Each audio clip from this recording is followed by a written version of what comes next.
In today's video, I'll be sharing what I think is going to replace Nighthawk. Hello coaster lovers. So recently, I've been discussing dying roller coasters, and in this video, we are bringing it back. But instead of Gemini last time, I'm going to be discussing what I think is going to replace Nighthawk at Carowinds. This thing originally opened at California's Great America as Stealth. It operated there for 3 years and then moved down to Carowinds in 2004 with a different theme. Then in 2008, it got renamed Nighthawk and it's been that way ever since. And this coaster doesn't have much left. I wouldn't be surprised if the next few years are the last years for this attraction. Just like the previous video I made earlier, this is also not a prediction video. This is another coaster enthusiast imagination video while keeping it realistic.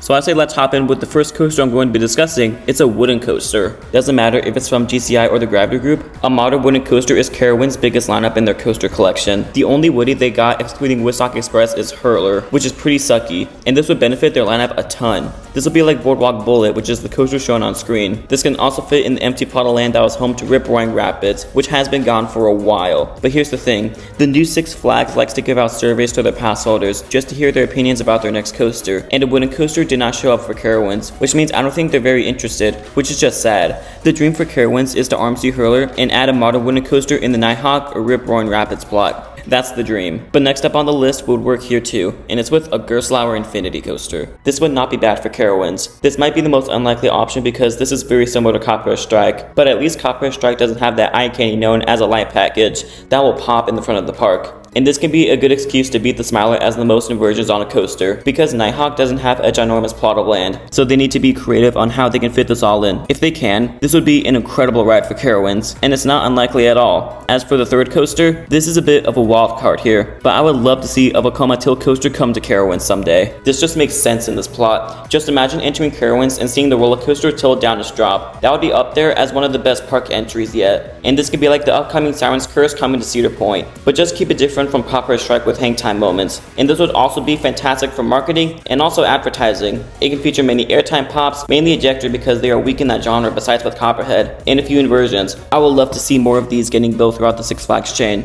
And after all this time, it still feels weird saying that. Next up on the list is a little weird, but I think it'll do wonders. It's with a dive coaster. The reason why this is a little weird is because dive coasters are known for its drop, and the big coaster at Carowinds, which is Fury, also has one, so it might be a little weird. But putting that aside, I would also love to see a dive coaster here. There isn't any dive coasters in the area, and I think the closest one you got is at Busch Gardens Williamsburg with Griffin, and this can give the park some more inversions and another great coaster to fit into the top 4. And we know the new Six Flags loves to work with B&M, so I think this might happen eventually. For the next coaster, it's very similar to a B&M dive coaster. It's with a B&M wing coaster. I think this plot is made for a ride like X-Flight. It's because this can be one of the more compact wing coasters like X-Flight, and it would benefit the lineup. And by the way, they are so picturesque. Instead of a tilt coaster, just imagine entering Carowinds and seeing the wing coaster dive down its drop or its inversions. That would be major eye candy.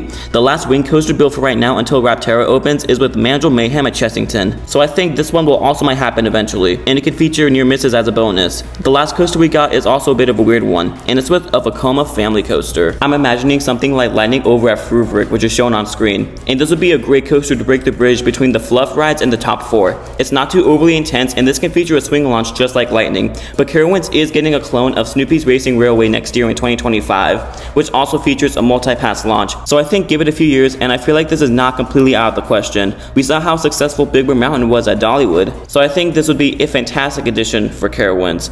So I want to hear from you guys. What do you want to replace Nighthawk? If you enjoyed this video, make sure to give it a thumbs up, and if you want to show your support to the channel, consider subscribing. There will be a new video coming out in the next 5 days, so make sure to keep that adrenaline pumping, and thanks for watching.